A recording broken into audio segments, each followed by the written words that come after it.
नमस्कार, मैं हूं दामिनी वशिष्ठ और आप देख रहे हैं state news channel, Delhi NCR का पहला वेब न्यूज चैनल जो रियल एस्टेट की तमाम खबरें, समस्या और सुझाव आपको एक साथ दिखाता है।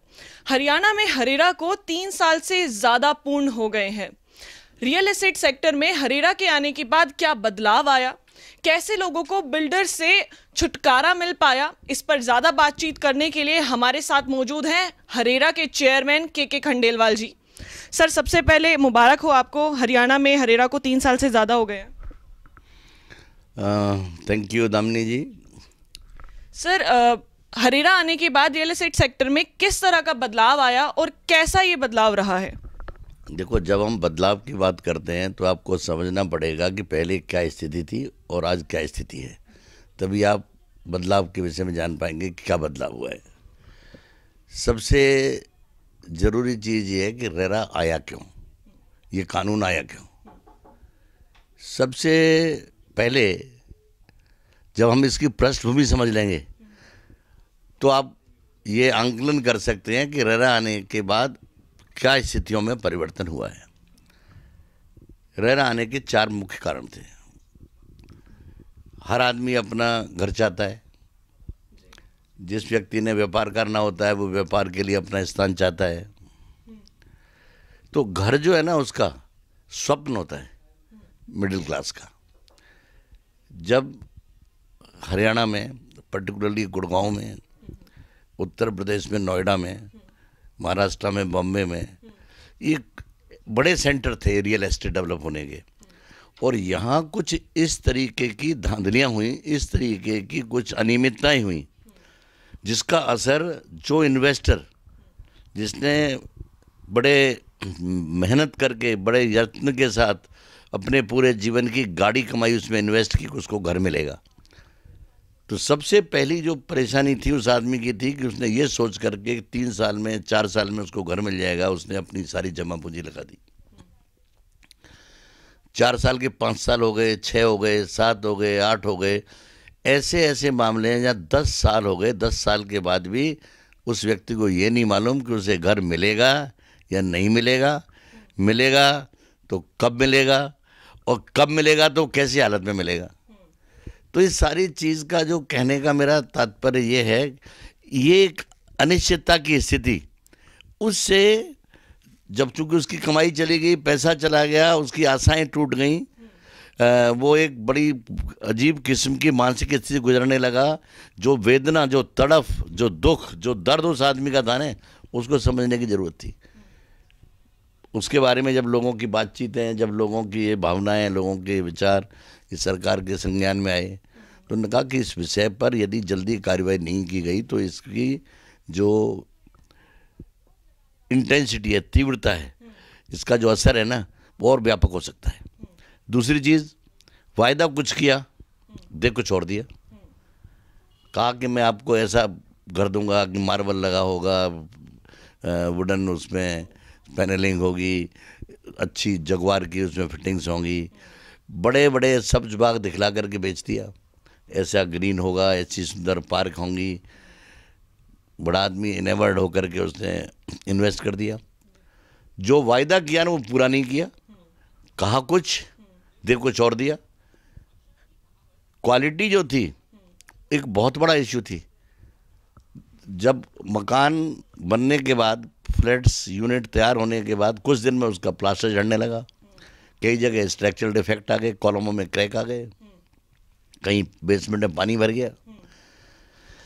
यानी जो कहा गया वो दिया नहीं, और जो बेसिक मिनिमम स्पेसिफिकेशंस थे, जो कि मकान की जो गुणवत्ता जो होनी चाहिए थी, जो उसकी क्वालिटी होनी चाहिए थी, जो उसकी किस्म होनी चाहिए थी, वो ना हो करके उससे पुअर क्वालिटी की चीज़ दे दी गई। नक्शे जो थे, बताया कुछ कि आपका फ्लैट ऐसा होगा, ये नक्शा होगा, उसको चेंज कर दिया। अपनी मनमर्जी से एरिया घटा दिया, बढ़ा दिया। फिर उससे अनाप शनाप पैसे मांगने लगे कि ये आपका एरिया बढ़ गया है।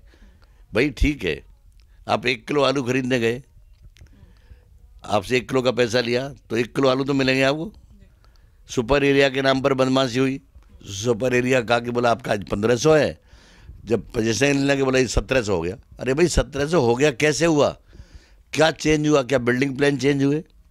क्या तुमने कोई एक्स्ट्रा कंस्ट्रक्शन कर दी? आखिरकार चेंज होने का कारण तो होना चाहिए।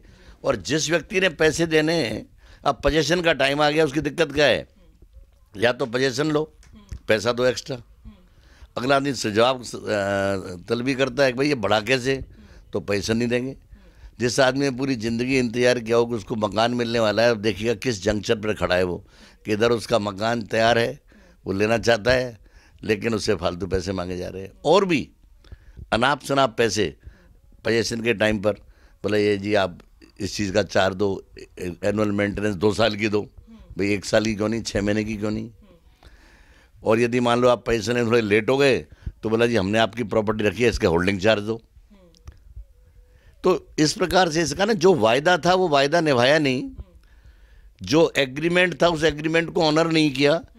न तो इस चीज़ में कि समय सीमा पर उसने ना फ्लैट दिया, और जो देना था उस तरीके का नहीं दिया, दिया भी तो।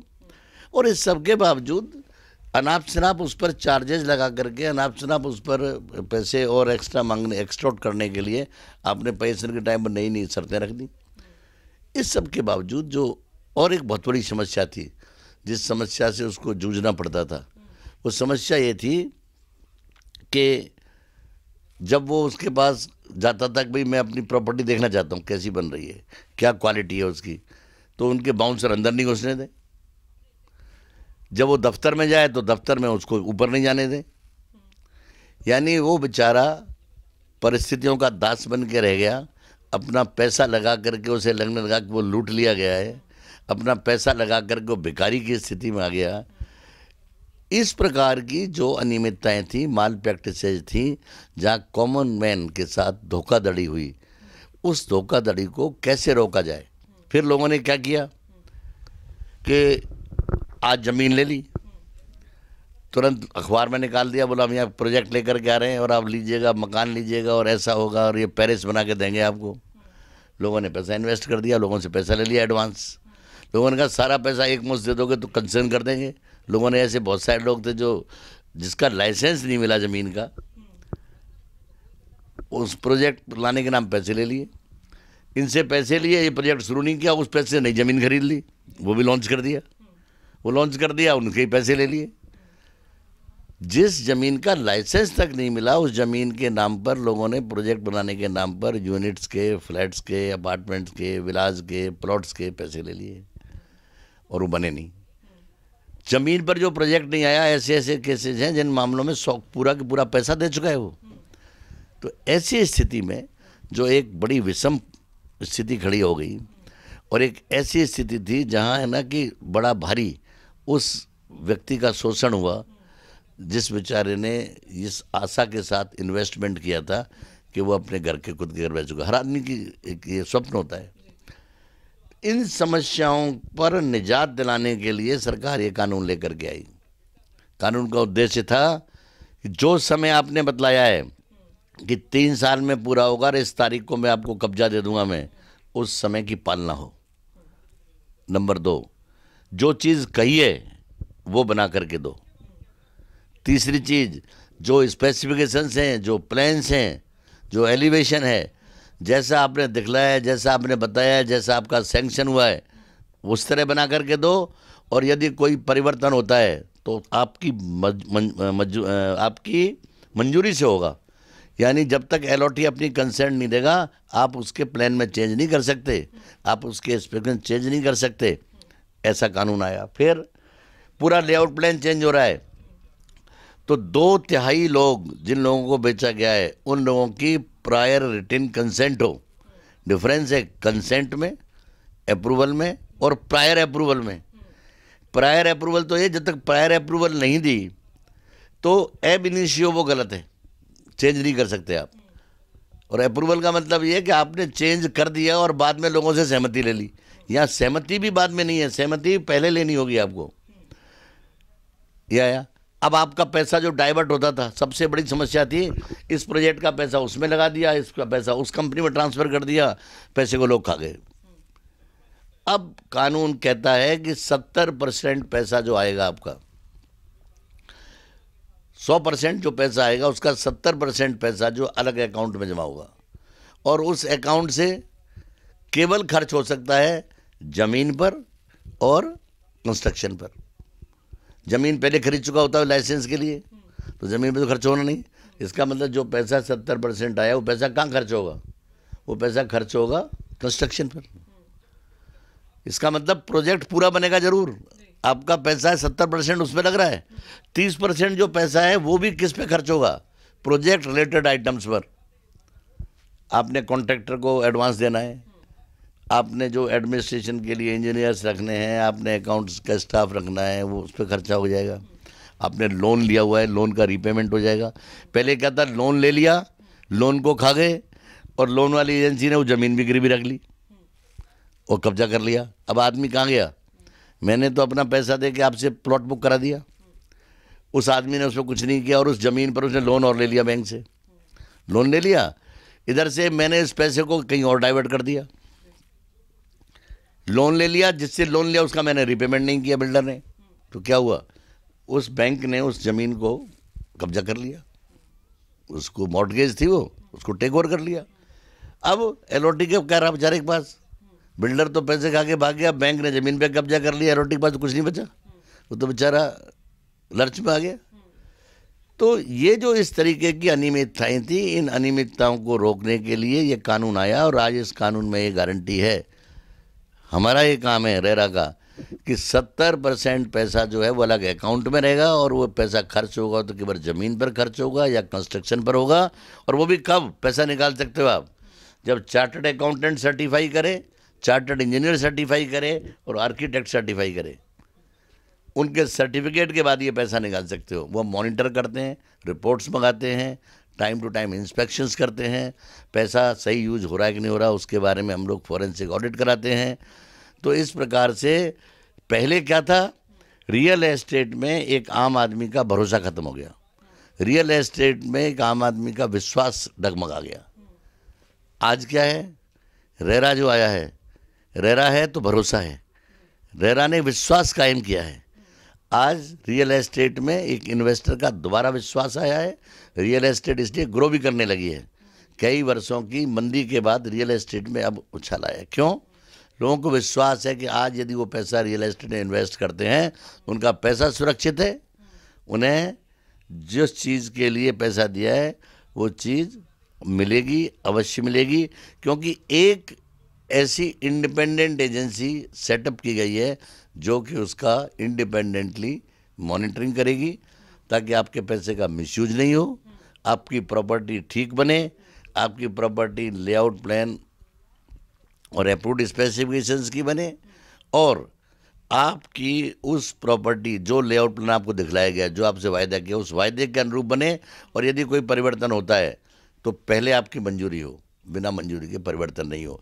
तो आप ये कह सकते हैं कि रेरा आने से जो रियल एस्टेट सेक्टर के अंदर जो खामियां थीं, जो बुराइयां थीं, जो बदमाशियां थीं, है ना, उन बदमाशियों में कमी ही नहीं आई है। कई चीज़ें तो बिल्कुल मूल रूप से उन बुराइयों को ख़त्म कर दिया गया है। तो जैसा मैंने कहा कि आपने पहले कहा ना, क्या परिवर्तन आया है? परिवर्तन ये आया है कि बुराई से अच्छाई की ओर आए हम लोग। जो धोखाधड़ी और बेईमानी क्या, उससे हम लोग एक ट्रांसपेरेंसी और ईमानदारी के माहौल में आए हैं।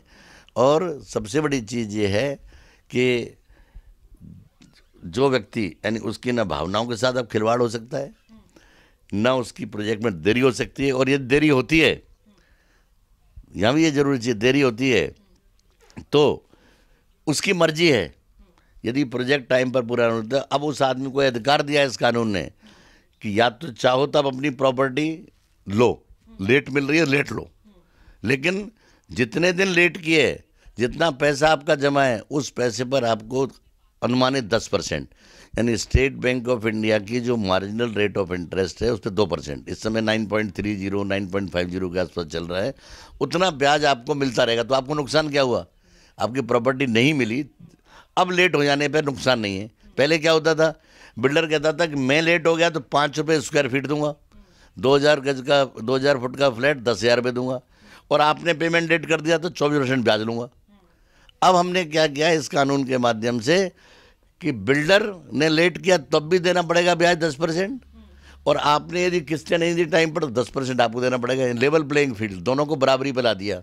जो पहले असमानता का रिश्ता था, एक डोमिनेंट पोजीशन का जो मिसयूज करता था बिल्डर, उसको उसके एलओटी के बराबर ला दिया और एलओटी को ताकत दी है, एलओटी को अधिकार दिए हैं। हमारा काम है एलओटी के अधिकारों की रक्षा करना, लेकिन साथ साथ यदि एलओटी प्रमोटर के प्रति जो उसकी जवाबदेही है, जो उसको प्रमोटर के लिए टाइम पर पेमेंट करना है, प्रमोटर को टाइम पर डॉक्यूमेंट सबमिट करने हैं, यदि वो भी कोताही बरतता है तो उसको भी 10% के आसपास जो ब्याज बताया मैंने, वो ड्यू डेट के बाद ही डिले हुआ तो डिले का उसे भी देना पड़ेगा। यानी एक समानता लेकर के आए हैं। ऐसा नहीं है पहले समानता क्या बिल्डर कहता था, बिल्डर तो बड़ी ऊंची पोजीशन पे था, माइटी आदमी था, कॉरपोरेट था, पैसा था, उसके पास ताकत थी। ये गरीब आदमी था बेचारे ने एक फ्लैट पूरी ज़िंदगी पैसा इकट्ठा किया। तो अब दोनों को हम ऐसी स्थिति में लाए कि दोनों की बराबर की ताकत था कि वो बार्गेन कर सकें। तो इस स्थिति में आप ये कह सकते हैं कि हमारा काम क्या है, number 1 to protect the right, अधिकारों की रक्षा करना। किसकी? 3 स्टेक होल्डर से मेन, बिल्डर, ब्रोकर और एलओटी। तीनों के ही अधिकार में, तीनों को अधिकार दिए कानून ने, तीनों के भी किसी के भी अधिकारों का हनन होता है तो उनके अधिकारों की रक्षा करना, to protect right of allottees, builder and broker. And at the same time जब अधिकारों में आपस में कई बार टकराव भी होता है तो हमारा काम क्या है, to balance the rights, to balance the rights of allottee, broker and builder. तो हमारा काम रक्षा करना अधिकारों की और साथ ही साथ उनके बीच में एक तारतम्य बिठाए रखना, उनके बीच में एक इक्विलिब्रियम बनाए रखना ताकि प्रोजेक्ट टाइमली पूरे हों। प्रोजेक्ट टाइमली पूरे करने के लिए जो जिम्मेदारियां एलओटी के एलओटी निभाए और जो जिम्मेदारियां प्रमोटर के प्रमोटर निभाए और जो ब्रोकर ने जो निभानी वो ब्रोकर निभाए। और यदि कोई भी आदमी इसमें गलती कोताही करता है तो हमारे पास शिकायत आने पर उसके विरुद्ध हम कार्रवाई कर सके। और कार्रवाई बहुत सीवियर है, कार्रवाई कमज़ोर नहीं है। यदि प्रमोटर बिना रजिस्ट्रेशन कराए प्रोजेक्ट बेचता है तो दामिनी जी 10% प्रोजेक्ट की कॉस्ट के बराबर उस पर जुर्माना लगाया जा सकता है। एक प्रोजेक्ट है मान लो 1000 फ्लैट्स का, एक फ्लैट 1 करोड़ का, तो 1000 करोड़ का प्रोजेक्ट हो गया, 100 करोड़ तक की पेनल्टी लग सकती है उस पर। और यदि एलओटी ड्यू डेट को पेमेंट नहीं करता, लगातार पेमेंट नहीं करता, लगातार डिफॉल्ट करता है तो कैंसिल हो सकता है। या वो रहना चाहता है तो उस पर भी 10% जो उसकी रियल एस्टेट की वैल्यू है, जो अपार्टमेंट है उसकी वैल्यू है, उस पर 10% जुर्माना लग सकता है। साथ साथ जितना डिले किया उसने उसको किस्त को देने में उसको ब्याज देना पड़ेगा। तो मतलब इस कानून के आने से क्या हुआ है, तीनों को राहत है, किसी के ना विरुद्ध में है ना किसी के फेवर में है। लेकिन सर्टेनली जिस आदमी के साथ पहले नाइंसाफ़ी थी, जिस आदमी के साथ पहले बराबरी का सुलूक नहीं था, उस आदमी को बराबर का हक दिया है। और एलओटी आज की तारीख में अपने आप को पूर्णतः सुरक्षित मान सकता है। तो सर इन पूरे 3 सालों में कितने कुल केसेस जो है रजिस्टर हुए हैं हरेरा के अंदर? किस तरह के ये केसेस थे और कैसे आपने उन लोगों की समस्या का समाधान किया और लोगों को फायदा पहुंचाया है? देखो, मैंने आपको पहले तो बड़े मोटे तौर पर ये बतला दिया कि रेरा आने से क्या परिवर्तन हुआ है। माहौल बदल गया है पूरा, तो माहौल बदलने का काम रेरा ने किया। और माहौल बदलने के साथ साथ जहाँ गलतियाँ की हैं लोगों ने, उनके विरुद्ध कार्रवाई भी हुई है। हमारे पास करीब 14,000 कंप्लेंट्स आई हैं अभी तक। 14,000 में से करीब इस समय हमारे पास 3,000 के करीब कंप्लेंट्स पेंडिंग हैं। तो एक बहुत बड़ी राहत है कि करीब 11,000 लोग जिन्होंने यहाँ शिकायत दी, उनकी शिकायत सेटल हुई है। इससे बड़ी राहत कोई नहीं हो सकती। नंबर 2, जो 3,000 मामले चल रहे हैं उन मामलों को भी जल्दी से निपटाने की कोशिश हो रही है। जिन विपरीत परिस्थितियों में हमने काम किया है और जो हमने रिजल्ट्स दिए हैं उनमें कोई बराबरी, कोई मैच नहीं है। देखिएगा, हम लोगों को अभी आज जस्ट आए 3 साल हुए हैं, फरवरी में हम लोग सेटअप हुए थे यहाँ। 3 साल में सबसे पहले जब कानून नया होता है तो कानून की व्याख्या में समय लगता है। कानून की बहुत सारी जो धाराएं हैं उनको लागू करने में कई तरह के संशय और डाउट होते हैं, डिफरेंट इंटरप्रिटेशन होते हैं। सबसे पहले जब ये हम यहाँ सेटअप हुए तो हम लोगों ने फैसले किए, और हम लोगों के कुछ फैसले ऐसे फैसले थे जो अपने आप में बेमिसाल थे, और पूरे न केवल हमारे लोगों के लिए बल्कि पूरे कंट्री के लिए कई ऐसे फैसले हमने किए जो पूरे कंट्री के लिए मार्गदर्शन के तौर पर काम आए। कुछ फैसले हमारे ऐसे हुए कि हमारे अपीलेट ट्रिब्यूनल ने उन फैसलों को उल्टा कर दिया, और उन्होंने एक बार तो ऐसी स्थिति पैदा हो गई कि काम ही बंद हो गया। 6 महीने तक फिर नियमों को बदलना पड़ा ताकि एलओटी जो है ना उसके साथ अन्याय नहीं हो। मान लीजिएगा काम बंद हो जाएगा तो नुकसान सबसे बड़ा किसका है? प्रमोटर तो पहले ही फायदे में था, अब भी फायदा है। प्रमोटर का फायदा तो आज इस चीज़ में ही है कि वो काम ठप रहे, क्योंकि वो जो बदमाशियाँ करता जा रहा है वो बदमाशियाँ करता रहे। लेकिन एलओटी के लिए बड़ी दुष्करी स्थिति हो गई कि एलओटी तो बेचारा ये सोच करके रह रहा आ गया, और मैंने कंप्लेंट फाइल कर दिया, मेरा फैसला हो जाएगा, इतने 10 साल तक मुझे तंग किया है, अब मुझे इसका हर्जाना भी मिलेगा, इस पर जुर्माना भी लगेगा, और मुझे रेप भी मिलेगा। नियम बदले, नियमों में जो डाउट थे, नियमों में जहाँ कहीं भी डिस्क्रिपेंसीज थी उनको ठीक किया, ठीक करके फिर काम चलने लगा, फिर लोगों को राहत मिलने लगी। फिर क्या हुआ कि हाई कोर्ट चले गए लोग। बिल्डर पैसे वाला है, बड़े लोग हैं, सारे इकट्ठे हो गए, हाई कोर्ट चले गए। हाई कोर्ट से फिर स्टे ले आए, 6-8 महीने स्टे में चले गए। फिर कोविड आ गया, 6-8 महीने कोविड खराब कर गया, सारे दफ्तर बंद रहे। उस सब के बाद हाई कोर्ट से फैसला हमारे फेवर में आया कि भाई चलो नहीं, इनकी मदद होनी चाहिए, ये एलओटीज हैं, इनके बारे में जो आपने फैसला किया सही फैसला किया है, और इनको राहत दीजिएगा। अब वो सुप्रीम कोर्ट चले गए, बड़े लोग हैं, उनका पैसा है, इकट्ठे होकर के सुप्रीम कोर्ट है, वो सुप्रीम कोर्ट पहुंच गए। सुप्रीम कोर्ट से स्टे लगा हुआ है अभी एग्जीक्यूशन पर। इन सारी विपरीत परिस्थितियों के बाद भी जहां बिल्डर आज भी बाज नहीं आ रहा है अपनी पोजीशन का दुरुपयोग करने से, या ये भी कह सकते हो वो भी चाहता है कि भाई हमारे साथ सही नहीं हो रहा। हर आदमी को राइट है ना, कानून में जो अपील की प्रोविजंस हैं या कानून में जो उसको रिट पिटीशन फाइल करने का या एसएलपी फाइल करने का उनको अपना अधिकार है, वो अपने अधिकार का प्रयोग कर रहे हैं। क्योंकि वो कोशिश तो उनकी हमेशा यही रहेगी कि ना कि जो चीज़ें एलओटी के इतने फेवर में ना जाएं, उनको कम से कम उन पर जिम्मेदारियां आएँ, कोशिश है उनकी। अब देखते हैं कि ये मामला इसका सुप्रीम कोर्ट में जो पड़ा हुआ है, कुछ मामलों में उनमें सुप्रीम कोर्ट, माननीय सुप्रीम कोर्ट से जैसे ही इस पर निर्णय आता है तो स्थिति स्पष्ट होगी, और जो भी कानूनी स्थिति, जो भी कानूनी व्याख्या सुप्रीम कोर्ट करता है उसके अनुरूप आगे काम चलेगा। एटलीस्ट काम रुकेगा तो नहीं ना, काम चलेगा। तो अब जब इतनी विषम परिस्थितियों में हम इतनी राहत दे चुके हैं तो आप ये मान सकते हो कि जैसे ही ये कानून की व्याख्या सुप्रीम कोर्ट से हो जाएगी, हम दुगनी गति से हम लोग वो एक आदर्श कायम करना चाहते हैं कि एक तो इस तरह की ज़रूरत ही ना पड़े कंप्लेंट करने की, और कंप्लेंट की भी है तो कंप्लेंट का निस्तारण हम लोग कम से कम मैक्सिमम 2 महीने में कर सकें, 2 महीने ज़्यादा ना जाए। क्योंकि सबसे बड़ी अदालतों के खिलाफ, सबसे बड़ी जो अथॉरिटीज़ के खिलाफ जो शिकायत है लोगों की, बोला न्याय जी यहाँ बहुत लेट होता है, महंगा भी है और लेट भी है। हम ये चाहेंगे कि न्याय सस्ता भी हो और तुरंत हो, ये हमारी कोशिश रहेगी। तो सर अभी तक कितने बिल्डर्स या फिर कितने डेवलपर्स के ऊपर में आप कार्रवाई कर चुके हैं और किस तरह की वो कार्रवाई रही है? देखो, कार्रवाई हमारी, एक तो आदमी ने, किसी ने कंप्लेंट की, उस कंप्लेंट में जो राहत चाहता है वो राहत दिलाते हैं। राहत कौन देगा? बिल्डर देगा। जैसे मैंने कहा ना 11,000 ऐसे मामले ये किए हम लोगों ने। लेकिन ऐसे बहुत सारे मामले जहाँ बिल्डर रजिस्ट्रेशन नहीं कराता, बेचा शुरू कर देता है। रजिस्ट्री का मतलब क्या है? हमारे पास जब वो रजिस्ट्रेशन कराता है तो उसका मतलब ये है कि वो सारी सूचनाएं देता है, ये मेरा प्रोजेक्ट है, ये मेरे प्रोजेक्ट की साइज़ है, ये मेरे प्रोजेक्ट की नेचर है कि ग्रुप हाउसिंग है, कॉमर्शियल है, अफोर्डेबल हाउसिंग है, दीनदयाल उपाध्याय है, जो भी कुछ है। फिर ये बताता है कि इस प्रोजेक्ट का लाइसेंस होल्डर कौन है, इस प्रोजेक्ट की ज़मीन का मालिक कौन है, ज़मीन पर कोई, इस पर कोई केस तो नहीं चल रहा है। ऐसे मामले भी हैं ज़मीन भी नहीं थी और फिर भी प्रोजेक्ट बेच दिया या बना दिया, बाद में मालूम पड़ा कि ज़मीन तो किसी और की थी। अब ये कैसा मामला हुआ है, जमीन किसी और ज़मीन में बन गया, पूरा तोड़ना पड़ा। फिर वो बताता है कि भाई इसके प्रमोटर कौन है, जो बिल्डर है, डेवलपर है, वो कौन है, उसका एक्सपीरियंस क्या है पुराना, उसका पुराना ट्रैक रिकॉर्ड क्या है कि वो बना पा के दे पाता है या नहीं दे पाता है।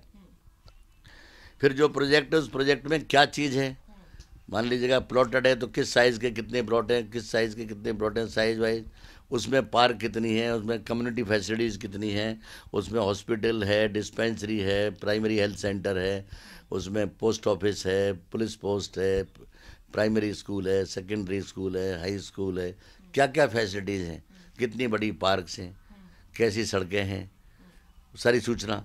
प्लस फिर ये मान लिया यूनिट फ्लैट्स या विला है तो बताता है कि ये स्पेसिफिकेशंस हैं, ऐसी मेरी किचन होगी, ऐसा मेरा ड्राइंग रूम होगा, ऐसे मेरे दरवाजे होंगे, मैं ये फिनिशिंग के लिए ये चीज़ लगाऊंगा, ये कलर लगाऊंगा, ये डिस्टेम्पर करूंगा, ये मेरी फिटिंग्स होंगी, सारी चीज़ बताता है वो। तो अब उसने सारी चीज़ जब डिस्क्लोज कर देगा फिर बताएगा मैं प्रोजेक्ट कब शुरू करूंगा, मेरे प्रोजेक्ट का स्ट्रक्चर इंजीनियर कौन है, मेरे प्रोजेक्ट का आर्किटेक्ट कौन है, मेरे प्रोजेक्ट का MEP कंसल्टेंट कौन है, मेरे जो प्रोजेक्ट का प्रोजेक्ट मैनेजमेंट कंसल्टेंट कौन है, मेरे प्रोजेक्ट का जो अकाउंट्स से रिलेटेड कौन कंसल्टेंट है, वो सारी सूचना देता है, उनके नाम देता है, उनके पते देता है, उनके ईमेल एड्रेस देता है। प्रमोटर्स की सारी डिटेल होती है कि उसमें डायरेक्टर कंपनी का कौन है, उसका वर्किंग डायरेक्टर कौन है, उसका चीफ फाइनेंशियल ऑफिसर कौन है, उसका ऑथराइज्ड रिप्रेजेंटेटिव कौन है, उसका लीगल रिप्रेजेंटेटिव कौन है, उसका एडवोकेट कौन है, उसके ब्रोकर कौन है, सारी सूचना देता है। फिर वो सूचनाएं सारी बताएगा ये कि मैं हर क्वार्टर में ये प्रोग्रेस करूंगा, पहले इसको बनाऊंगा, अगले क्वार्टर में ये करूंगा, फिर ये करूंगा, मैं प्रोजेक्ट की ये मेरी स्टार्ट की डेट होगी, ये मेरी फिनिश करने की डेट बताएगा, इस तारीख को पूरा करूंगा। पूरा नहीं करेगा तो और उस पर डे के हिसाब से 5% प्रोजेक्ट कॉस्ट की पेनल्टी लग सकती है। प्लस जिन लोगों का लेट हुआ उन सबको ब्याज मिलेगा, उनका तो नुकसान नहीं हुआ ना। तो जो ये मैंने बता रहा हूँ कि उसको रजिस्ट्रेशन कराने से क्या है, सारी की सारी सूचना, उसके नक्शे क्या हैं, लेआउट प्लान क्या है, जोनिंग प्लान क्या है, उसका अप्रूवल्स कौन सी हैं। पहले अप्रूवल नहीं होती थी, एनवायरमेंट अप्रूवल नहीं, बना दी बिल्डिंग। एयरपोर्ट की अप्रूवल है कि नहीं, एनवायरमेंट की अप्रूवल है कि नहीं, पेड़ काटने की परमिशन है कि नहीं, फायर स्कीम क्या है उसकी, उसके सर्विस प्लान्स क्या हैं, क्या उसकी सड़कें हैं, कितनी चौड़ी हैं, क्या सीवरेज का सिस्टम है, STP है या नहीं है, वाटर टैंक्स क्या है, वाटर सप्लाई का सिस्टम क्या है, बर्म्स कितने चौड़े हैं, पार्क्स कितने बड़े हैं, ओपन स्पेसेस क्या है, यानी उसका बिजली की सप्लाई का सिस्टम क्या है, ट्रांसफार्मर है या नहीं, सब स्टेशन है या नहीं, चौकीदार का रूम है कि नहीं, बाउंड्री वॉल कैसी है, बाउंड्री वॉल बनी है कि नहीं बनी है, वो सारी की सारी सूचना देता है। अब LOT है, आपने खरीदना है या आपने खरीदना है, आपके पास अब सारी सूचना उपलब्ध है। पहले ब्रोकर बताता था अच्छी अच्छी बातें, खराब छुपा लेता था। अब अच्छी बातें भी खराब बातें भी, केस क्या चल रहे हैं इसमें प्रोजेक्ट में, पुराना इसका ट्रैक रिकॉर्ड क्या है, अब सारी चीज़ सामने है। तो आपके पास जब सूचना होगी, सूचना क्या है, ताकत है। आप सूचना के आधार पर एक इन्फॉर्म डिसीजन ले सकते हो कि भाई मुझे इसमें इन्वेस्ट करना है कि नहीं करना, और कर रहे हैं तो आपको मालूम है कि ये प्रोजेक्ट मेरा 4 साल में मिलेगा या 5 में मिलेगा या 3 में मिलेगा, और आपको यही मालूम है कि ये प्रोजेक्ट इनकी पुराना रिकॉर्ड कैसा है, और आपको यही मालूम है प्रोजेक्ट में क्या मिलना है, और आपको ये भी मालूम है, गारंटी है कि ये जो मैं इसने कह रहा है ये नहीं दिया तो इसको पकड़ लेंगे हम लोग, इसके खिलाफ कंप्लेंट कर देंगे, इसके खिलाफ कार्रवाई हो जाएगी। यानी इसका मतलब जो हरेरा आने से, इस कानून के आने से, और इस कानून की सही तरीके से दृढ़ता के साथ लागू करने से, इसके नियम कानूनों की सही तरीके से पालना कराने से LOT के साथ धोखा नहीं होगा, अन्याय नहीं होगा। जिनके साथ धोखा और अन्याय हो चुका है और वो भी हमारे पास आते हैं, उन लोगों को भी हम रिलीफ दिलाते हैं, राहत दिलाते हैं। और रिलीफ और राहत के कारण फ़ायदा उनका क्या हो रहा है कि वो बेचारे अब थोड़े संतुष्ट होने लगे हैं, उन्हें कि उनमें आशा का संचार हुआ है, उनकी जो निराशा के वातावरण से बाहर निकल करके वो महसूस करने लगे हैं या तो उनका पैसा मिल जाएगा ब्याज के साथ, और जिस मेंटल एग्नी से, जिस डिसअपॉइंटमेंट, फ्रस्ट्रेशन से, जिस तनाव से वो गुजरे हैं, यदि वो तनाव को प्रूव कर पाते हैं, या जो उनको घाटा हुआ है प्रॉपर्टी नहीं मिलने से, जैसे मान लीजिएगा कि आप बैंक से लोन लिया, लोन का तो किस्तें देनी पड़ी, ब्याज देना पड़ा, आपको कारक जनवरी 2021 में आपको मिलना है, नहीं मिला तो आपको तो किराया भी देना पड़ रहा है, इधर किस्तें देनी पड़ रही हैं, प्रॉपर्टी मिली नहीं। तो जो किराया देना पड़ रहा है और जो मानसिक तनाव आपको हो रहा है, जिस टेंशन से आप गुजर रहे हो, जो ब्याज आपको देना पड़ रहा है बैंक को, यानी जो घाटा आपको, जो डैमेज, जो नुकसान, जो इंजरी हो रही है, उस इंजरी का आपको हर्जाना भी मिलेगा। ये इस कानून की एडिशनल चीज़ है, ब्याज के सिवाय हर्जाना भी मिलेगा। ब्याज तो मिलेगा ही, पहले ब्याज में ही निपटा देते थे कंज्यूमर जो कोर्ट्स में। अब क्या है, ब्याज आपका राइट है, आपने 1 करोड़ रुपया दिया और आपको 1 जनवरी को फ्लैट मिला था, नहीं मिला, तो 1 करोड़ का 10% के हिसाब से ब्याज आपको मिलता रहेगा हर महीने, तो आपको घाटा नहीं हुआ। पहले आपने 2015 में 1 करोड़ रुपए दे दिए, अब तो कुछ नहीं मिला, और आपको ये मालूम नहीं मिलेगा नहीं मिलेगा, एक तो आपको ये मिलेगा और प्रॉपर्टी मिलेगी। फिर आप कहते नहीं अब नहीं चाहिए, अब तो मैंने भाई अब नहीं दी तूने, मैंने तो दूसरी ले ली। पहले कोई रिफंड उसकी मर्जी थी, पैसा काटता था नाप से नाप। अब आपका राइट है कि यदि उसने टाइम पर प्रॉपर्टी नहीं दी है तो आपको पूरा पैसा मिलेगा आपका, उस पैसे पर ब्याज मिलेगा जब जब से आपने वो पैसा दिया अब तक का। ये बड़ी चीज़ है। और तीसरी चीज़ क्या है, यदि आपको कोई नुकसान हुआ है, यदि उसके कारण कोई आपको नुकसान हुआ है या आपके पैसे का उसने नाजायज़ फ़ायदा उठाया है, जैसे आपने तो लिया मार्केट से था 24% मिलता, आपको 5% दे रहा है, 10% ब्याज दे रहा है, तो 14% आपके व्यापार रिचू है वो, तो उसको जो नाजायज़ फ़ायदा हुआ है और आपको जो जायज़ नुकसान हुआ है वो आपको मिलेगा हर्जाना, प्लस आपका जो टेंशन है, जो आपका फ्रस्ट्रेशन है, उसके कारण आप जो भी अपनी समझते हो कि मुझे ये हुआ और उसकी मैं फाइनेंशियल वैल्यू ये आंकता हूँ, वो आप बताओगे एडजुडिकेटिंग ऑफिसर को, तो कंपेंसेशन का टोटली सेपरेट प्रोविजन इस कानून में किया गया है। कोशिश बहुत की गई है बांधने की, उस सब के बावजूद जो है ना, जो चालाक है ना और जो बदमाश है वो रास्ते खोजता रहता है, वो रास्ते खोजते रहेंगे और हम उन रास्तों को बंद करते रहेंगे। इस आशा के साथ मैं विश्वास दिलाता हूँ आपको कि एलओटीज का पैसा सुरक्षित है, उनकी जो ड्रीम होम की जो उनकी ख्वाहिश है वो पूरी होगी, इसमें आपको कहीं भी किसी का संशय नहीं होना चाहिए। तो आपने इतनी कार्यवाही बिल्डर्स और डेवलपर्स के ऊपर में जब की है, तो कितने करोड़ों का जुर्माना आपने उनके ऊपर ठोका है अभी तक? जुर्माने और उसकी यदि राशि तो अभी आपको एग्जैक्टली तो ऑफिस से मिल पाएगी, लेकिन जहाँ भी कहीं में मौका लगता है, कहीं हम 50 लाख रुपए का, कहीं 10 लाख रुपए का, कहीं 1 करोड़ रुपए का जुर्माने लगाते हैं।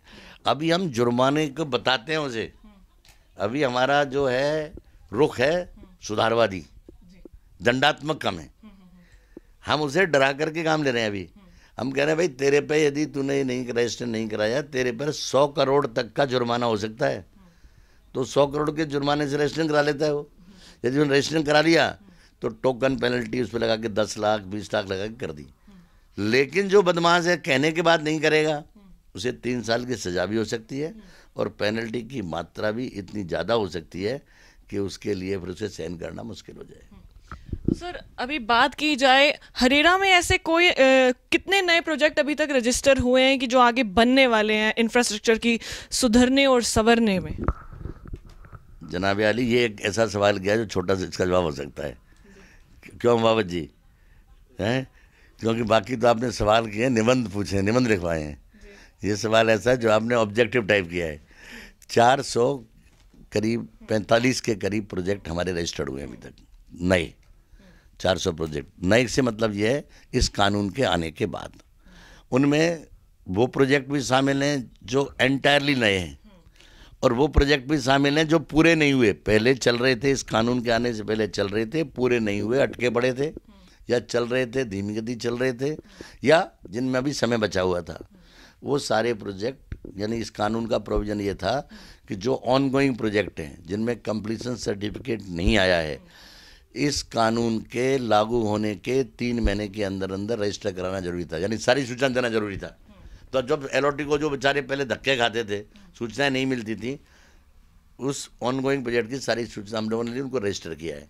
अब कोई भी आकर के यहाँ देख सकता है, हमारे यहाँ फाइलों को, नक्शे देख सकता है, स्पेसिफिकेशन देख सकता है, प्रमोट डिटेल देख सकता है, प्रोजेक्ट साइट पर कितना काम हुआ ये देख सकता है, नेट पर भी लोड होती सारी सूचना, और उसका हर 3 महीने की उसे क्वार्टरली प्रोग्रेस रिपोर्ट देती है, उसको लोड करता है, नक्शे लोड करता है, वो फोटोग्राफ लोड करता है। ये पोजीशन है। अभी क्वार्टरली प्रोग्रेस रिपोर्ट्स के मामले में प्रमोटर्स का थोड़ा सा रिस्पांस कम है। प्रोजेक्ट रेरा आने के बाद भी कुछ प्रोजेक्ट हैं जिनमें टाइमलाइन निकल गई, वो हम जुर्माना लगा रहे हैं, हैवी जुर्माना लगाएंगे। 1 साल के एक्सटेंशन देने का प्रावधान है, वो भी दे रहे हैं। लेकिन उसके बावजूद जिसने पूरा नहीं किया ना, उस पर हम नई शर्तें लगा, क्योंकि प्रोजेक्ट बंद तो कर नहीं सकते, बंद करेंगे तो इतने लोगों का नुकसान होगा। या तो बंद करेंगे तो टेक ओवर करेंगे, और टेक ओवर करके सरकार को देंगे या एलओटीज को देंगे, तुम खुद बना लो। लेकिन यदि मान लो टेक ओवर करने की स्थिति नहीं है, बिल्डर की जेन्युइन प्रॉब्लम्स हैं और वो पूरा करने का अब गारंटी दे रहा है, bank guarantee, personal guarantee, due diligence report, finances की रिपोर्ट, और अब हम उस पर अपना एक अफसर लगाएंगे फुल टाइम मॉनिटरिंग के लिए। बोला भाई 2 बार फेल हो गया, अब नहीं तो ये फेल होने देते। इन लोगों का विश्वास हम पे रहा है कि हम सोचे तू करेगा, तू तो अपना वायदा करके मुकर गया, वायदा करके फेल हो गया। अब हम फेल नहीं होना चाहते। अब हम यदि उसे एक्सटेंशन के बाद यदि उसके रजिस्ट्रेशन को कंटिन्यू करते हैं तो उस मामले में हम क्या करेंगे कि अपना आदमी लगाएंगे कमिश्नर मॉनिटरिंग, जो फुल टाइम मॉनिटरिंग करेगा प्रोजेक्ट की, कहीं बीच में रुकावट ना आ जाए। और साथ ही साथ वो ये देखेगा कि वहाँ एलओटीज को दिक्कत नहीं हो, वो जाकर के देखें उनकी कंस्ट्रक्शन क्या है। क्योंकि क्या है, जब काम बंद है तो पैसा देना बंद कर देता है वो, और पैसा देना बंद हो गया तो इधर उसका काम बंद हो जाता है प्रमोटर का।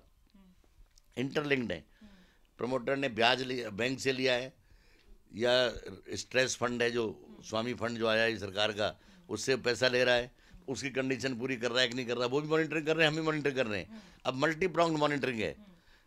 यदि एक्सटेंशन तक आदमी नहीं कर पाता है तो आगे यदि उसे प्रोजेक्ट पूरा करना है उसके लिए विग्रियस मॉनिटरिंग होगी, और उसमें हम किसी भी प्रकार की ढिलाई नहीं बरतना चाहते, किसी भी प्रकार का मौका नहीं देना चाहते उस प्रमोटर को कि टाइम पर प्रोजेक्ट पूरा नहीं हो, नहीं तो उस प्रोजेक्ट को टेक ओवर करेंगे, एसोसिएशन को देंगे या सरकारी किसी एजेंसी से पूरा कराएंगे। लोगों का आरोप है कि हरीरा की जो कोर्ट है वो रेगुलर नहीं लगती है, तो क्या कारण है इसका, और अगर ऐसा है तो ये कब से रेगुलर लगने लगेगी? ऐसा है कि कोविड आ गया, रेगुलर लगने का मतलब ही नहीं था। कोविड के दौरान तो रेगुलर लगेगी ही नहीं। कोविड से पहले ऐसा कभी नहीं हुआ कि रेगुलर नहीं लगती हो। कोर्ट्स के दिन होते हैं फिक्स। सोमवार को लगती है ह्यूमन राइट्स कमीशन की रिपोर्ट, फ्राइडे को लगती है ह्यूमन राइट्स कमीशन की कोर्ट। सोमवार को जब ह्यूमन राइट कमीशन की कोर्ट होती है और यदि कभी वो नहीं आ रहे होते हैं तब ऐसा ये आरोप नहीं है, बिल्कुल सत्य से बिल्कुल परे है, बल्कि हम उस दिन भी कोई कोर्ट अर्जेंट मैटर्स होते हैं उस दिन भी सुन लेते हैं। दूसरी चीज़, सुबह तो हम लगाते हैं रेगुलर कोर्ट, वहाँ सुनवाई करते हैं, और प्रोजेक्ट के लिए दोपहर को हियरिंग हम फिर यहाँ करते हैं, चैम्बर हियरिंग करते हैं। कोर्ट तो हियरिंग होती है, लेकिन क्या है काम ज़्यादा है, क्योंकि इतनी बड़ी समस्या थी शहर में। करीब 2.5 लाख लोग इस चीज़ से परेशान थे जिनके कि प्रोजेक्ट रुके पड़े थे, 2.5 लाख फ्लैट्स रुके पड़े थे। इतनी बड़ी समस्या को एक दिन नहीं सुलझ सकती। दूसरी चीज़, अकेला काम कोर्ट का नहीं है। डिस्ट्रिक्ट कोर्ट्स में क्या होता है कि उनका काम केवल कोर्ट है और कोई काम तो नहीं है। हमारे पास तो प्रोजेक्ट रजिस्ट्री का काम है, प्रोजेक्ट मॉनिटरिंग का काम है, हमारे पास फोरेंसिक ऑडिट का काम है, हमारे पास अपना पूरा फुल बजट ऑफिस चलाने का उसका काम है। अब रही बात यह कि कई मामलों में क्या कोर्ट पोस्टपोन क्यों करनी पड़ती है।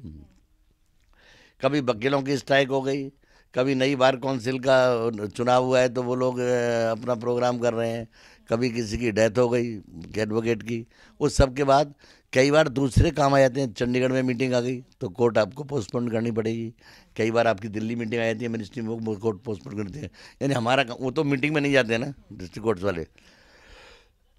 इस सब के बावजूद जब कानून की व्याख्या, जैसे ना अपीलेट ट्रिब्यूनल ने काम रोक दिया, 15-20 दिन नए सिरे से पूरे चीज़ों को ऑर्गेनाइज करना पड़ेगा।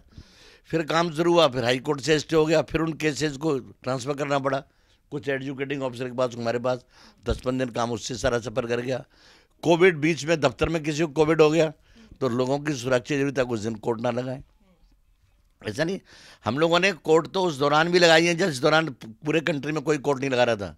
तब भी हमने ना कि वर्चुअल कोर्ट्स लगा करके ऑनलाइन हियरिंग की है। जितना हमारा बड़ा रिकॉर्ड होगा ना ऑनलाइन हियरिंग का, किसी का नहीं है। लेकिन कई बार ऐसी परिस्थिति आती है जब हमें कोर्ट पोस्टपोन करती है, तो हर जगह होता है। कभी प्रिसाइडिंग ऑफिसर बिजी होता है, कभी बीमार भी होते हैं लोग, कभी कोरम पूरा नहीं होता, रिकॉर्ड चलते। और जैसे मैंने कहा ना कि यदि हमारी यही गिरफ्तार चलती रही, मई के महीने के बाद हमारे पास केस ही नहीं रहेगा।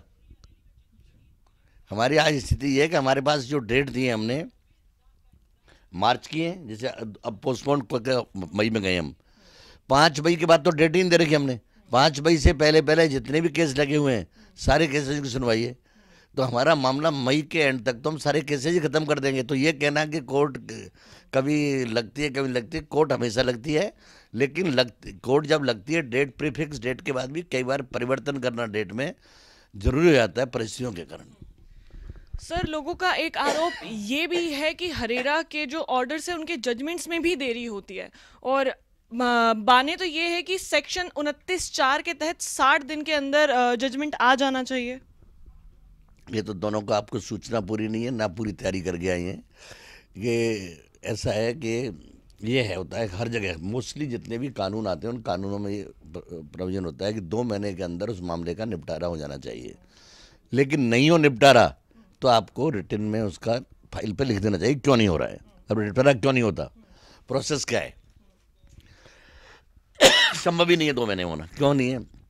सबसे पहले वो आदमी अपनी कंप्लेंट फाइल करता है ऑनलाइन, फिर ऑनलाइन के बाद वो अपने जो है डिटेल्ड जो कि परफॉर्मा दिया हुआ है, फॉर्म दिया हुआ है, उसमें उस फॉर्म के अनुरूप पूरी अपनी उसमें वो सूचना देता है कि भाई ये तो मेरे फैक्ट्स हैं, ये तो मेरा नाम पता है, ये मेरा नंबर है, ये मेरा एडवोकेट है, ये जिसके खिलाफ मैं कर रहा हूँ प्रमोटर या डेवलपर, ये उसका नाम पता एड्रेस ये है, ये मेरे ब्रीफ फैक्ट्स हैं, ये मेरे फैक्ट्स के साथ ये मेरे साथ अन्याय हुआ है, ये इश्यूज हैं, इसमें जिनको डिसाइड करोगे तब मेरा क्लियर होगा और मैं ये रिलीफ चाहता हूँ, उसको दे देगा। जब यहाँ देख के जाएगा तो 3 दिन तो स्क्रूटनी में लगेंगे। फाइल आई है तो फाइल को आप देखेगा सही, कोई इसमें पूरी सूचना है नहीं, इसमें पूरे कागज़ लगाए कि नहीं लगाए, इसके साथ CD इसने दिए कि नहीं दिए, फिर उसमें कमियों की कमी ठीक कराएगा, फिर उसकी कॉपी यहाँ से बाई पोस्ट जाती है उसको नोटिस के लिए, किसको, डेवलपर को, कि भाई तू जवाब दे इसका। जाने में 7 दिन लग गए, पहुंचने में 15 दिन का टाइम दोगे उसे कि तू जवाब दे। 15 दिन जवाब नहीं देता वो, फिर हम डेट लगा देते हैं, फिर कॉस्ट लगाते हैं। कई बार 2-2, 3-3, 4-4, 5-5 तारीख के बाद भी वो जवाब नहीं दे, क्योंकि अभी कानून में से चेंज आते रहते, बताया ना मैंने। फिर जवाब उसका आ गया, फिर आर्ग्यूमेंट होते हैं, और फिर जब आर्ग्यूमेंट हो गए उसके बाद फैसला होता है। तो ये 2 महीने में तो संभव है ही नहीं। प्लस वकीलों की आपस की अपनी वो होती है, कानून की लूपहोल्स का सहारा लेते हैं, बुराई डेट चाहिए, आज मेरे वकील साहब बीमार हो गए, आज ये बड़े वकील नहीं है, छोटा प्रॉक्सी कौन-सी रूम है तो कोर्ट। फिर जब ज़्यादा केस होते हैं तो डेट कब आएगी, अगली डेट कल तो नहीं लगा सकते आप, 2 महीने की डेट फिक्स है तो 2 महीने बाद ही लगेगी, और 2 महीने बाद उस दिन छुट्टी होगी तो 2 महीने बाद गई, ठीक है। तो उसमें ये नहीं है 2 महीने में ही फैसला होना है, 2 महीने में फैसला हो जाना चाहिए। जैसे मैंने कहा ना, मई तक यदि हमने सारा निपटारा कर दिया, अब तो पुराने केस से निपटा रहे हैं हम, तो 2 महीने का हम 1 महीने में भी कर देंगे। नंबर 1। नंबर 2 बात जो आपने कही ना, फैसलों में देरी नहीं होती, जो आपने कहा ना फैसलों में, फैसले तो जिस दिन आपने फैसला कर दिया वहाँ फैसला हो गया, अब उसकी होती है लिखाई। होता क्या है, कई बार बंच केस होते हैं, 50 केस, एक बिल्डर के 50 केस आ गए, 50 का एक साथ फैसला किया, 50 के फैक्ट्स पढ़ना, 50 के एग्रीमेंट्स पढ़ना, 50 के एग्रीमेंट्स को आपने टेबुलेट करना, 50 के एग्रीमेंट करना, किसने क्या मांगा है उनको अलग अलग करना, फिर जाके तो उसमें कारण क्या होता है, उसमें चेकिंग, काउंटर चेकिंग, पैसे चेकिंग, वो होने में 2-4 दिन का टाइम लग जाता है। नॉर्मल कोर्स में जो हम डेली प्रोसीडिंग कराते हैं वो तो साथ ही साथ लोड हो जाती हैं। जजमेंट में जहाँ रिजर्व होते हैं, रिजर्व जजमेंट में फिर हमें डेट देनी होती है, 15 दिन, 20 दिन, 10 दिन, उसमें रिजर्व जजमेंट आ जाते हैं। जजमेंट्स में देरी नहीं होती। हाँ, ये आपकी बात वाजिब है कि जो 2 महीने की बात कही गई थी, मैं आपको दिखलाता हूँ, अपीलेट ट्रिब्यूनल के लिए भी यही लागू है, 60 दिन। 2018 का हमने एक फैसला किया था, 2021 में सेटल हुआ है। कानूनी प्रक्रिया जो है ना, कानून हमारा क्या कहता है, हिंदुस्तान कानून, यह कि एक निर्दोष आदमी को के साथ अन्याय नहीं हो, सॉरी, एक निर्दोष आदमी के साथ चाहे दोषी 10 बच जाए। इस चक्कर में क्या होता है कि प्रक्रिया लंबी है, वकील अपने है ना कि वो कलाकारी करते हैं, वो यूज करते हैं, उसी जज कभी लेट नहीं करता। जज का क्या है, जज को तो फायदा है उसका, जज फैसला हुआ उसकी आफत कटी। तो इस लिहाज से जो कानूनी प्रक्रिया ही इस तरीके की है, इस प्रक्रिया के तहत हमारा एक लिखा हुआ है इसमें कि आपको जो नेचुरल जस्टिस के प्रिंसिपल्स हैं उन्हें फॉलो करके फैसला करना है। नेचुरल जस्टिस का प्रिंसिपल क्या है, मेरे पास आज आपकी कंप्लेंट आई, मैंने आपको भेजी, मैंने यहाँ फैसला कर दिया, आप आए बोले मुझे मिली नहीं। अब हिसाब से तो आपको मिली नहीं, ये कहते हैं मैंने भेज दी, हम कहते हैं हमने भेज दी, लेकिन हमें इंश्योर तो करना पड़ेगा मिली कि नहीं मिली। और मिल भी गई तो कैसा, मुझे टाइम ही मिला जवाब देने का। फिर आपने जवाब भी दिया, बोला जी इन्होंने नई बात खड़ी कर दी, मुझे नया जवाब देना पड़ेगा। तो आपको दोनों पक्षों को एक उचित मौका देना होता है। यदि मौका नहीं दोगे तो नैसर्गिक न्याय के जो सिद्धांत है उनके खिलाफ है। तो आपको क्या करना है, मौका देना पड़ेगा। मौका दोगे तो मौके में टाइम ही लगेगा। कभी इस तरह की स्थिति नहीं आई किसी ने ये कहा हो कि जी मेरा जानबूझ के लेट हो रहा है। कोई लेट नहीं होता। कानूनी प्रक्रिया में आदमी को मौका देने के लिए, न्यायोचित मौका देने के लिए यह आवश्यक हो जाता है कि कई बार मामले लेट हों। हाँ, मैंने कहा ना कि इन 3 चीज़ों के कारण, पहले अपीलेट ट्रिब्यूनल ने उसको कानून की व्याख्या कुछ और की, फिर उसके कारण मामले रुक गए। अब 18 का मामला रुक गया, फिर उसके बाद कोविड आ गया, फिर हाई कोर्ट से स्टे हो गया, फिर हाई कोर्ट का फैसला हुआ, अब सुप्रीम कोर्ट से स्टे हो गया। तो हम तो अपनी ओर से वही कर सकते हैं जो हमारे पास हमारी ताकत है। हम कोई सुप्रीम कोर्ट हाई कोर्ट के ऊपर तो नहीं है। तो कहने का मेरा मतलब ये है कि 2 महीने का नियम जरूर है। 2 महीने के नियम में कोशिश भी होती है, और 2 महीने में बहुत सारे फैसले भी हुए हैं जहाँ समय पर जवाब आ गया, समय पर आर्गूमेंट हो गए, बीच में डेट मिल गई, फैसले हुए समय पर। 2 महीने में फैसले भी हुए, बहुत सारे हुए। लेकिन कुछ फैसलों में देरी हुई है, जहाँ अपील में चला गया आदमी। अब अपील में चला गया तो उसका राइट है अपील में जाने का, प्रमोटर का। अपील के बाद सेकंड अपील में चला गया, और सेकंड अपील के बाद अब सुप्रीम कोर्ट पहुंच गया, तो उसका राइट है। तो उसमें हम लोग क्या करेंगे? हम लोगों ने तो जो हमारा काम था, हमारा काम हमने कर दिया। हमारा काम अपनी पूरी जो हमारी ताकत है, अपने पूरे जो हमारी शक्ति और सामर्थ्य है, जो हमारा ज्ञान और विवेक है, उसके आधार पर हमने अपना फैसला कर दिया। सही समय पे किया है, मिनिमम से मिनिमम टाइम लिया है, और उसके बाद एग्जीक्यूशन उसका कब होता है, कब एग्जीक्यूशन से स्टे हटता है, ये उस आदमी का भाग्य है। तो ये थे हमारे साथ में हरेरा के चेयरमैन के खंडेलवाल साहब, जिन्होंने बताया हरेरा का हरियाणा में आने के बाद में कैसे निर्दोष बिल्डर्स, बायर्स और एजेंट्स को आराम मिला और रियल एस्टेट सेक्टर को आयाम मिला। ऐसे ही रियल एस्टेट की नई खबरें जानने के लिए हमारे साथ में देखते रहिए स्टेट न्यूज चैनल। मैं हूं आपके साथ में दामिनी वशिष्ठ, कैमरामैन मनप्रीत सिंह के साथ।